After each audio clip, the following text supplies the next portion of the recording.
সেখানে আমি 2টি শাড়ি, 2টি ব্লাউজ আর 2টো ছোট পোশাক পেয়ে গেলাম। আমি প্রথমে একটা ব্লাউজ নিলাম, তারপর একে একে সবগুলো জামাকাপড়ের সুগন্ধ নিয়ে যেমন ছিল তেমনই রাখলাম। এসবের মধ্যে একটা পোশাকে আঠালো একটা ভাব ছিল, সেটার সুগন্ধ এখনও আমার মাথায় আটকে আছে। 2016 সাল, মাস ভুলে গেছি। আমার নাম সাইফ। আমি এবং আমার মা আমার ছোট মামার বিয়ের অনুষ্ঠানে যোগ দেওয়ার জন্য রেডি হচ্ছিলাম। সেই প্রোগ্রামে বাবা আমাদের সাথে যোগ দিতে পারেননি। কেন? কারণ আমার বাবা একজন টপ ক্লাস ব্যবসায়ী। ছোটবেলা থেকেই আমি তাকে টাকার মেশিন হিসেবে চিনি। কঠোর, শান্ত এবং ব্যবসা সম্পর্কে ভীষণ সিরিয়াস টাইপ ব্যক্তিত্ব তিনি। আমার মনে হয় তিনি শুধু একটি জিনিস জানেন, আর তা হলো টাকা। এই যে তিনি আমার ছোট মামার বিয়ের অনুষ্ঠানের মতো গুরুত্বপূর্ণ একটা প্রোগ্রামে যোগ দিতে পারেননি, এখানেও তার ব্যবসায়িক ব্যস্ততাই কারণ। যাই হোক, আর কোনো উপায় না পেয়ে আমরা মা ছেলে আমাদের পরিবারের হয়ে প্রোগ্রামে যাওয়ার সিদ্ধান্ত নিলাম। আমরা বরপক্ষ, আর মা তো বোন, তাই অনুষ্ঠানে না এলে খারাপ দেখাই কি আর করা। আমার নানির বাড়ি আমাদের বাসা থেকে একটু দূরে। আমরা প্রোগ্রামের 2 দিন আগে সেখানে যেতে চেয়েছিলাম, কিন্তু শেষ পর্যন্ত আমরা তা করতে পারলাম না আমার পরীক্ষার কারণে। তাই আমাদের সরাসরি যাত্রা করতে হলো হলুদের দিন। মনে আমরা যেদিন যাব সেদিনই হলুদ। আমরা সেখানে পৌঁছালাম বিকেল 3টায়। আমার বড় মামা এবং তার স্ত্রী, আমার অন্য খালারা সবাই আমাদের দেখে খুব খুশি হল। আদর আপ্যায়ন চলল। আমি এদিকে আমার কাজিনদের সাথে কথা বলতে ব্যস্ত হয়ে পড়লাম, আর অন্যদিকে মা অন্যান্য আত্মীয়দের সাথে কথা বলতে। অনুষ্ঠান শুরু হবে সন্ধ্যা 7:30 সাধারণত আমরা সবাই জানি যে হলুদ প্রোগ্রাম সন্ধ্যার পরে শুরু করার কথা বলা হয়, তবে শেষ পর্যন্ত এটি রাত 8টার পরে শুরু হয় এবং রাত 1টা পর্যন্ত চলে। কোথাও কোথাও তো তা মধ্যরাত পর্যন্ত চলতে থাকে। এবারও তাই ঘটেছে। যখন সন্ধ্যা 7টা বাজে, তখন দেখলাম আমার খালা মামিরা রেডি হতে ব্যস্ত হয়ে গেলেন। যেহেতু আমরা ছেলে, তাই রেডি হতে একটু কম সময় লাগে। আমরা ছেলেরা কিন্তু রেডি। আমি আমার ফেসবুক অ্যাকাউন্ট ব্রাউজ করছিলাম এবং মাঝে মাঝে অন্য কাজিনদের সাথে কথা বলছিলাম। ওরা আমার বয়সের কাছাকাছি। আমাদের একটা কমন পরিচয় হলো আমরা সবাই বিশ্ববিদ্যালয়ের ছাত্র। অন্য 3টি রুম ছিল পরিবারের সদস্যের, বিশেষ করে মহিলা সদস্যে পরিপূর্ণ। সবাই রেডি হতে ব্যস্ত। সাধারণত হলুদ প্রোগ্রামের ড্রেস কোড হয় হলুদ শাড়ি, আবার কখনো কখনো লাল বা হলুদ রঙের সংমিশ্রণ সহ কোনো পোশাক বা স্যুট। আমাদের ড্রেস কোড ছিল সাদা পায়জামার সাথে ডিপ পার্পল পাঞ্জাবি এবং মহিলাদের জন্য হলুদ শাড়ি। প্রায় 8:15 বাজে। এখনও তাদের পুরোপুরি রেডি হবার নামগন্ধ না থাকায় আমি বিরক্ত হয়ে যাচ্ছিলাম এবং সিগারেট খাওয়ার প্যারা ফিল করলাম। তাই গোপনে বিড়ি টানতে ছাদে গেলাম। ছাদ থেকে আমি ওই বিল্ডিংটা দেখতে পাচ্ছিলাম যেখানে হলুদ ফাংশন হবে। এই তো নানুদের বাসার 2 বাসা পরেই। ধূমপান করতে করতে নিজের ভাবনার ভিতর হারিয়ে গেলাম। একটা গোপন কথা বলি, আমার একটা অভ্যাস আছে। এমন একটি অভ্যাস যা আমাকে ফেটিশ হিসেবে বর্ণনা করতে পারে বা অন্যভাবে দেখলে আমাকে পারভার্ট হিসেবে বর্ণনা করতে পারে। সেটা হলো, আমি কখনোই কোনো ফাংশন মিস করি না, বিশেষ করে যদি সেটা বিয়ের অনুষ্ঠান হয়। নতুন মেয়েদের সাথে নতুন অভিজ্ঞতা বা কখনো কখনো চান্সের ডান্স মারা, এগুলো বিয়ের প্রোগ্রামে বেশি হয়। কিন্তু এছাড়াও যে ব্যাপারটা আমাকে আনন্দিত করে তোলে তা হলো বারান্দাগুলোতে ঢু মারা বা ঘরের কোণে যেখানে ওয়াশিং মেশিন রাখা সেখানটায় ঘুরে ফেরা করা। আর এই কাজটা আমি অবশ্যই গভীর মধ্যরাতে করি, যখন সবাই প্রোগ্রামের ধকল শেষে আরাম করে ঘুমাচ্ছে। ভাবছেন কেন? আমি বলে দিচ্ছি। প্রোগ্রাম শেষে বাসায় ফেরা রমণীদের চেঞ্জ করে রাখা ওইসব জামা কাপড় সাধারণত বারান্দা বা সেই জায়গায় রাখা হয়। যেহেতু সবাই ক্লান্ত এবং অবসন্ন, তারা গভীর ঘুমে মগ্ন। এই ফাঁকে আমি নিজেকে কিছু মন মাতানো মুহূর্ত উপহার দিতে পারি। সেটা হলো, আমি তখন ওই মুহূর্তে সেই খুলে রাখা কাপড়গুলো থেকে ঘ্রাণ নিতে ভালোবাসি। প্রোগ্রামের ঝক্কি ঝামেলা পার করবার একটা নিশান সেই ড্রেসগুলোর গন্ধে বেশ স্পষ্ট থাকে। এটা আমার কাছে সত্যিই বিশেষ কিছু। একের পর এক সিগারেট টানতে টানতে তাই ভাবছিলাম, আজ রাতে কিভাবে কি করব। আমি পরিকল্পনা করছিলাম। হঠাৎ আমার এক ছোট মামাতো ভাই ছাদে এসে আমাকে বলল, আপনি এখানে ভাই? আন্টি আপনাকে খুঁজছেন, তারা তো রেডি, নিচে অপেক্ষা করছে। আমি সিগারেটটা ফেলে দিয়ে ওদের সাথে নিচে চলে এলাম। আমার সব খালা এবং মামিদের হলুদ শাড়িতে খুব আকর্ষণীয় লাগছিল। ইস, এদের জামাইরা অনেক ভাগ্যবান। প্রতি রাতে ভালো করে বন্ধুরা, তোমরা বুঝতে পেরেছ কি বলতে চাচ্ছি। শুধু প্রোগ্রামটা যাক।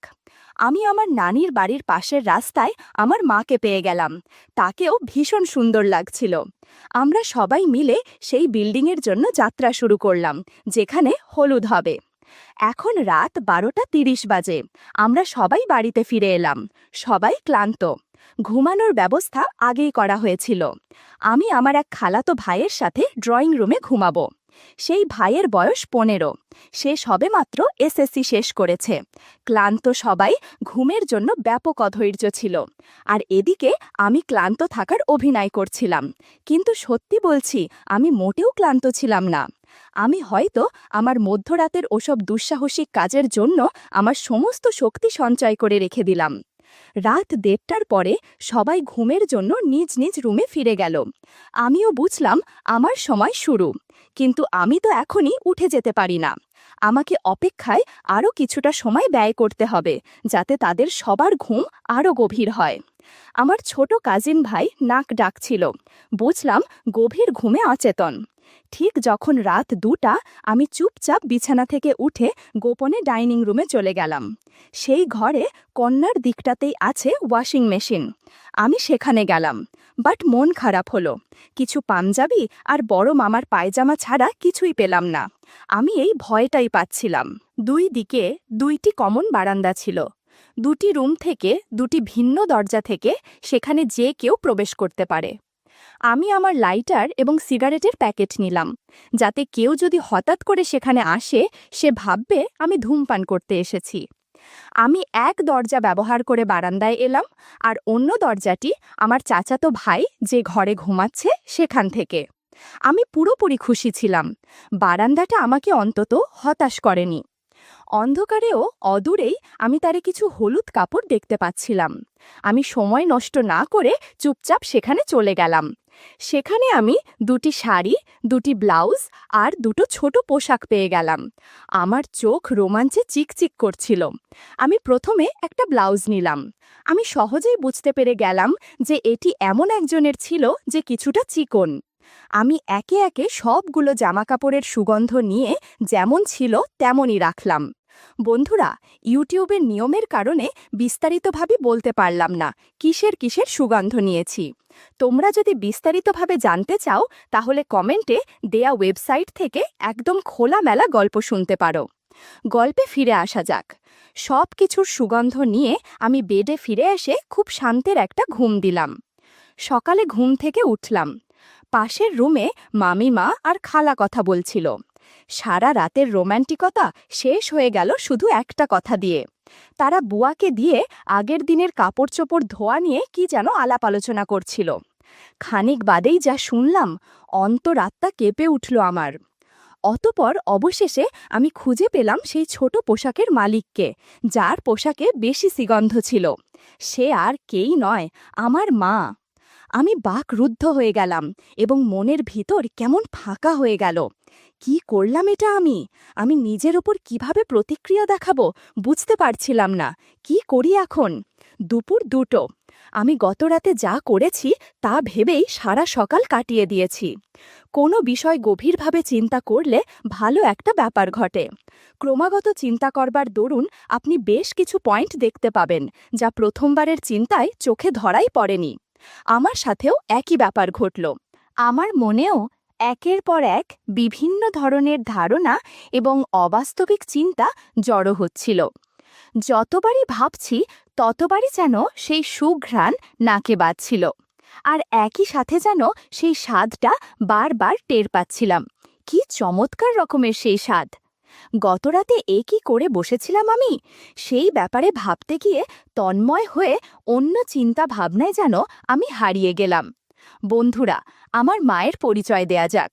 আমার মায়ের বয়স 40 বছর, কিন্তু তাকে দেখে এমনটা বোঝার উপায় নেই। গায়ের রং ফর্সা, ঘরে সাধারণত বেশিরভাগ সময় তিনি সালোয়ার কামিজই পরেন।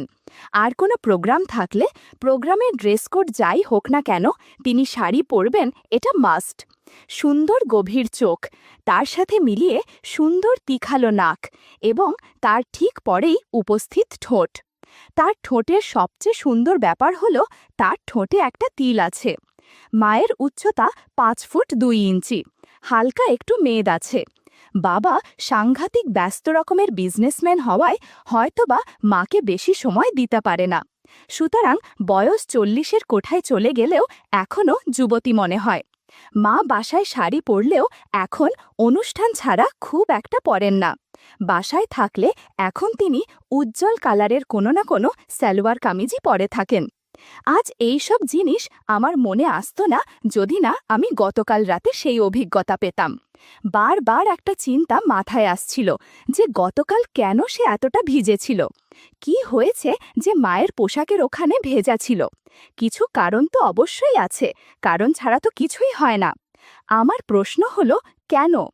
একবার আমি ভেবেছিলাম মা হয়তো বাবাকে অনেক মিস করছেন এবং সেই মিসের ফলাফল সেটা। তারপর আবার আমার মন বলল অন্য কারণও তো থাকতে পারে। প্রোগ্রাম চলাকালীন কেউ কি কিছু করেছিল নাকি? কথাটা ভাবতেও অন্য রকম রাখছিল। আমাকে খুব দ্রুত পরিকল্পনা করতে হবে। কিভাবে আমি এই রহস্যের সমাধান করব সেটা ভাবতেই হবে, এবং তার জন্য আজকের রাতেও একটা অ্যাডভেঞ্চার আবশ্যক। আজ আমার মামার বিয়ের দিন। আজ আরও একটি ফাংশন হবে। মা এবং অন্যান্যরাও আজ রেডি হবে, নতুন কোনো সাজে নিজেদের তুলে ধরবেন। আমাকে আজ রাতেও তার ছোট পোশাক চেক করতে হবে। পেতেও তো পারি আরও কোনো বিষয়। রাত 8:30 বাজে। আমরা কমিউনিটি সেন্টারে আছি। প্রোগ্রামে আমি কোনো সুন্দরী মেয়ে বা মহিলা দেখলাম না, বা হয়তো অনেক সুন্দরী রমণী ছিল আশেপাশে, কিন্তু আমার মন যে অস্থির হয়েছিল আমার মায়ের ভাবনায় আর রাতের সেই রহস্যের উদ্ঘাটন নিয়ে। আজকে মাকে যেন নতুন রূপে দেখছিলাম। আগে কোটবাড়ি না দেখেছি, কিন্তু আজকের দেখা পর্যবেক্ষণ বেশ ভিন্ন। মা আজ শাড়ি পরেছে, পরনে একটা গর্জিয়াস নীল রঙের কাতান শাড়ি, তার সাথে ম্যাচিং করা ব্লাউজ। ঠোঁটে দিয়েছে লাল করে পুরো লিপস্টিক। শুধু তাই নয়, ঠোঁট জোড়া দেখলে মনে হবে ওপরে হয়তো হালকা গ্লসি দিয়েছে। মাকে দেখে আমার চোখ সরছিলই না একদম। ঠিক যেন হাউকাউ করা এক গাদা মানুষের ভিড়ে ফুটন্ত কোনো নীল গোলাপ, যেন অপসরী কেউ নেমে এসেছে মর্তের বুকে। মঞ্চে আমাদের সামনে আমার মামা ও তার নববিবাহিত স্ত্রী বসেছিল। নতুন মামির বয়স 25-26 হবে হয়তো, বাট তাকে দেখার বা পরখ করবার কোনো প্রকার ইচ্ছা আমার মধ্যে থেকে আসছিল না। আমি আমার মায়ের সাথে থাকার চেষ্টা করছিলাম। তিনি যেখানেই যান না কেন, যার সাথে কথা বলেন, আমি নিরাপদ অবস্থান থেকে সেই সমস্ত ঘটনা খুব খুঁটিয়ে খুঁটিয়ে দেখছিলাম। মায়ের কার সাথে কথা হচ্ছে খুব সাবধানে চেক করার চেষ্টা চালাতে চালাতে বেশ রোমাঞ্চ অনুভব হচ্ছিল। কারোর সাথে তার কথা হলে কেমন টাইপ কথা হচ্ছে এবং তারা কি কথা বলছে তা শোনার চেষ্টাও বাদ রাখিনি। পারিবারিক সম্পর্কের কারণে অনেক মানুষের সাথেই মাকে কথা বলতে হয়েছে, শুধু সিম্পল আলাপ ছাড়া আর কিছুই না। এই ধরুন তাদের অবস্থা সম্পর্কে জিজ্ঞাসা করা, বাচ্চাদের আদর করা, বাসায় আসার ইনভাইট দেয়া, এসবই চলছিল। হঠাৎ এক সমস্যার উদয় হলো। অনুষ্ঠানের শুরু থেকেই সব ধরনের দায়িত্ব এড়িয়ে চলার চেষ্টা করছিলাম, যাতে আমি মাকে খুব কাছ থেকে লক্ষ্য করতে পারি। কিন্তু একটি প্রবাদ আছে না, যেখানে বাঘের ভয় সেখানেই সন্ধ্যা হয়। ঘটলও তাই। আমার এক খালা আমাকে নিচে যেতে বললেন এবং কোনোভাবে কিছু পানের ব্যবস্থা করতে। পান নাকি শর্ট পড়েছে। অতিথিরা খাবার দাবার শেষে একটু পানের খিলি মুখে দিয়ে খোশ গল্পে মেতে ওঠেন, এমনটা তো দেখাই যায়। কি আর করার, অগত্যা তার কাছে থেকে কিছু টাকা নিয়ে আমাকে লক্ষ্মী ছেলের মতো পানের সন্ধান করতে নিচে নেমে যেতে হলো। রাস্তায় এসে দেখলাম পান পাওয়া যাবে এমন কোনো ঝুপড়ি টাইপ দোকান নেই বললেই চলে। এদিকে আমার মনে হাজারো ভাবনার ভিড় জমে আছে। কি ঘটছে সেখানে? আমার মা কার সাথে কথা বলছেন এখন? তার কি কিছু হচ্ছে? সবচেয়ে গুরুত্বপূর্ণ চিন্তাটা হলো যে লোকটি কে। যদিও আমি নিশ্চিত ছিলাম না যে আমি আগের রাতের মতো আজ রাতেও ফলাফল কি না, তবে আমি আশা করছিলাম যেন পাই। পান হাতে নিয়ে কমিউনিটি সেন্টারে ফিরে যেতে আমার ৩০ মিনিট লেগে গেল। আমি পানের ব্যাগটা আমার খালার হাতে দিলাম এবং মাকে খুঁজতে লাগলাম। তাকে কোথাও দেখছিলাম না। বুকের ভিতরটা কেমন যেন করে উঠছিল। আমি কি কিছু মিস করেছি? হয়তো হ্যাঁ, আমি সেই ব্যক্তিকে মিস করেছি যে খুব ভাগ্যবান। আমি তার ফেসটা দেখতে হয় পারলাম না, মিস করে ফেললাম। আমার মনে এরকম অনেক চিন্তাই থেকে থেকে ঘুরপাক খাচ্ছিল। আমি আমার বড় মামাকে কাছে পেয়ে জিজ্ঞেস করলাম, মামা, মা কোথায়? সে বলল, আমি তো ঠিক বলতে পারছি না বাবা, জানি না আপা কোথায় আছে, কিন্তু তাকে তো এখানেই ঠিক ৫-১০ মিনিট আগে দেখেছি। ও, ওই তো ওখানে, ওই যে।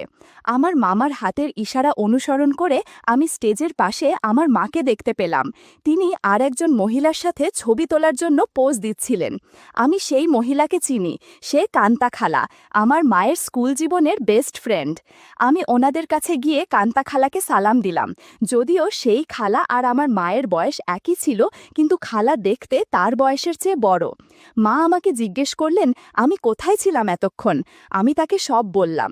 প্রোগ্রাম ভালোভাবেই শেষ হলো। যখন রাত ১১টা বাজে, আমরা পুনরায় নানির বাড়িতে ফিরে যাওয়ার প্রস্তুতি নিলাম। বাকি সময়ে আমি সন্দেহজনক কিছু দেখলাম না, কিন্তু ফেরার পথে মাকে একটু অফ মনে হলো। জিজ্ঞেস করতেই বলল খুব নাকি মাথা ধরেছে, বাসায় গিয়ে যত তাড়াতাড়ি সম্ভব শুয়ে পড়বে। আমি মনে মনে খুশি হলাম। মনে মনে বললাম, হ্যাঁ তুমি ঘুমাও, তুমি ডিপ একটা ঘুম দিলেই তো আমার কাজে সুবিধা হবে। রাতের বেলার চেকিং অ্যাডভেঞ্চারের কথা মনে হতেই ভিতরে ভিতরে আনন্দ হচ্ছিল। রাত বাজে ২:৩০। সবাই অত্যন্ত টায়ার্ড, সুতরাং যে যেখানে জায়গা পেয়েছে সেখানে পড়ে পড়ে ঘুম। গভীর ঘুমের তলানিতে হারিয়ে গেছে এখন তারা। পুরো বাড়িটা নিস্তব্ধ। একমাত্র জেগে আছি আমি। এক হাতে সিগারেট, অন্য হাতে ছোট পোশাকটা ধরে আছি। আজ মা পুরো সময় ধরে পড়া ছিল শাড়ির নিচে। শুধুমাত্র কালারটা গতদিনের তুলনায় ভিন্ন, বাকি সবকিছুই সেম। একটা জিনিস খেয়াল করেছি, মা মাত্র ৩.৫ অথবা ৪ ঘন্টার মতোই এটা পড়ছে প্রোগ্রামের জন্যে, কিন্তু এই অল্প সময়ের মধ্যে এটাই কি যে এক মারাত্মক ঘ্রাণ। আজও এটাই ভেজা ভাবটা পেয়েছি। এর মানে হলো প্রোগ্রামে আমি যখন নিচে পান আনতে গিয়েছিলাম ওই সময়ই কিছু না কিছু ঘটেছে। মনে মনে খালাকে বকতে লাগলাম, না এভাবে হবে না, অন্য কিছু অবলম্বন করতে হবে। কিন্তু কি করা যায়? কিছুটা ভাবতেই মাথায় একটা বুদ্ধি এলো, আর তাতেই আমার চোখ চকচক করছিল। আজকের দুপুরের দিকে বড় মামিকে এমনটা বলতে শুনেছিলাম, আচ্ছা আপা, আপনি ফেসবুক ইউজ করেন না কেন? তাহলে তো অন্তত যখন তখন আপনাকে ফোন দেয়া যায়। আমাদের অলমোস্ট সব আত্মীয়ই কিন্তু ফেসবুকে অ্যাড আছে। আপনাকে আগেও বলেছিলাম, কিন্তু আপনি তো অ্যাকাউন্ট খুললেন না। উত্তরে মাকে বলতে শুনেছিলাম, হ্যাঁ দেখি খুলব অ্যাকাউন্ট একটা। ঠিক করলাম, এবার বাসায় ফিরে মাকে একটা ফেসবুক অ্যাকাউন্ট খুলে দেব। যে আশিক সুপুরুষ এভাবে তাকে কষ্ট দিচ্ছে, সে একবার খবর পেলে নিশ্চয়ই ফেসবুকেও হানা দিবে। তখন আবার দেখা হয়ে যাবে আসলে কে সে, কি দেখেই বা আমার মা তার প্রতি এত টান ফিল করছে। এসব পড়ে মনে হতে পারে আমি খুবই পারভাল্ট একজন ছেলে, উল্টোপাল্টা চিন্তা করছি, এমনও তো হতে পারে। যা কিছু আমি পেয়েছি এগুলো হয়তোবা বাবাকে মিস করার ফসল। অবশ্য সেটা নাও হতে পারে। যাই হোক, বুদ্ধি একটা জম্পেশ এসেছে। তাকে একটা ফেসবুক অ্যাকাউন্ট খুলে দেব। পাসওয়ার্ডটা যেভাবেই হোক না কেন আমার কাছে নিয়ে রেডি রাখব, যাতে যখন তখন চুপি চুপি নজরদারি করতে পারি। যেহেতু তিনি এ ব্যাপারে নতুন, তেমন একটা অন্য বিষয় না করবেন না। নানির বাড়ি থেকে ওই মামার বিয়ে খেয়ে আমরা বাসায় ব্যাক করেছি, প্রায় ৫ দিন হতে চলল। এই তো কিছুক্ষণ আগে তাকে মমকে ফেসবুক অ্যাকাউন্ট খুলে দিলাম। প্রোফাইল পিক হিসেবে তার হলুদের একটা ছবি দিয়ে দিয়েছি। বড় মামিতে অ্যাড রিকোয়েস্ট পাঠাতেই তিনি একসেপ্ট করলেন এবং ছোট মামার বিয়ের বেশ কিছু ছবি মমকে ট্যাগ করে তিনি ফেসবুকে আপলোড করলেন। যার ফলাফল হিসেবে ওই রাতেই প্রায় ২০০টি ফ্রেন্ড রিকোয়েস্ট আসে এবং সেখানের প্রত্যেকেই আত্মীয় স্বজন ছিল। বলা বাহুল্য, বিয়ের বৌভাতের অনুষ্ঠানের দিন রাতের বেলা যখন আমি আগের মতো প্যান্টিটা চেক করলাম, তখনও একই ফলাফল পেয়েছিলাম। সুতরাং এখন ফেসবুক অ্যাকাউন্ট খোলা শেষ, এবার শুধু অপেক্ষার পালা। আমিও খুব মন দিয়ে অপেক্ষা করতে লেগে গেলাম। রাতের খাওয়া দাওয়া শেষ করে নিজের রুমে এসে যখন বিছানায় গা লাগালাম, ভাবলাম মায়ের আইডিটা লগ ইন করে দেখি কি অবস্থা। মেসেঞ্জারে ঢুকতেই দেখি একজন মধ্যবয়সী লোক মাকে মেসেজ করেছে। মেসেজগুলো পড়ে আমার চোখ ছানা বড়া হয়ে গেল। লোকটার প্রোফাইলে গিয়ে বুঝতে পারলাম সে মায়ের দুলাভাই, অর্থাৎ আমার বড় খালু। খালু যে এভাবে মায়ের সাথে মেসেজ করেছে সে আমি কল্পনাও করতে পারিনি। এমন আমার কাছে সব কিছু স্পষ্ট হয়ে গেছে যে বিয়ে বাড়িতে মায়ের ছোট পোশাক ওভাবে আঠালো হয়ে আছে কেন। যাই হোক, তাদের মেসেজগুলো পড়ে আমার অনেক আনন্দ হচ্ছিল। তাই আমি ফোনটা রেখে আস্তে আস্তে ডাইনিং রুমের দিকে এগোলাম। পানি খেয়ে ওয়াশিং মেশিনের ওখান থেকে ছোট পোশাকটা আবার আনতে গেলাম। বাস্কেটে হাত বাড়িয়ে সে কাপড়ের দলাতে হাত লাগিয়ে আতকে উঠলাম। নতুন একটা পোশাক এসে জমেছে এখানে। কি ব্যাপার, এটা তো ছিল না, এটা কখন আসলো? আমি ঘ্রাণ নিতেই একদম তাজা একটা সুবাস পেলাম। পুরো সময় যেন থেমে গেছে আমার। তার মানে একটু আগে মা উঠে এটা রেখে গিয়েছেন। আমি গর্বে বুক ফুলিয়ে সেটা নিয়ে আমার রুমে হাঁটা দিলাম। সুগন্ধ নিতে নিতে ঘুমিয়ে পড়লাম। মাঝ রাতে কেন জানি আমার ঘুম ভেঙে গেল। ভাবলাম ছোট পোশাকটা বাস্কেটে রেখে আসি। এমন সময় শুনতে পেলাম মায়ের রুম থেকে এক ধরনের অদ্ভুত শব্দ ভেসে আসছে। দরজায় কান পেতে শুনতে পেলাম মা খালুর সাথে ভিডিও কলে কথা বলছে আর কি যেন করছে। আমি বুঝতে পারলাম বাবার সাথে যে সময়গুলো মা কাটায় এখন সেটা ইমোতে মা খালুর সাথে কাটাচ্ছে। তাদের আলাপ শুনে বুঝতে পারলাম এইটার সুযোগ আমাকেও নিতে হবে। বন্ধুরা, ইউটিউবের গল্পগুলো শুনে মজা না পেলে আমার ওয়েবসাইটে দেয়া গল্পগুলো শুনতে পারো। সেখানে প্রতিদিন খোলামেলা গল্প আপলোড করা হয়। কমেন্টে ওয়েবসাইটের লিংক দেয়া আছে।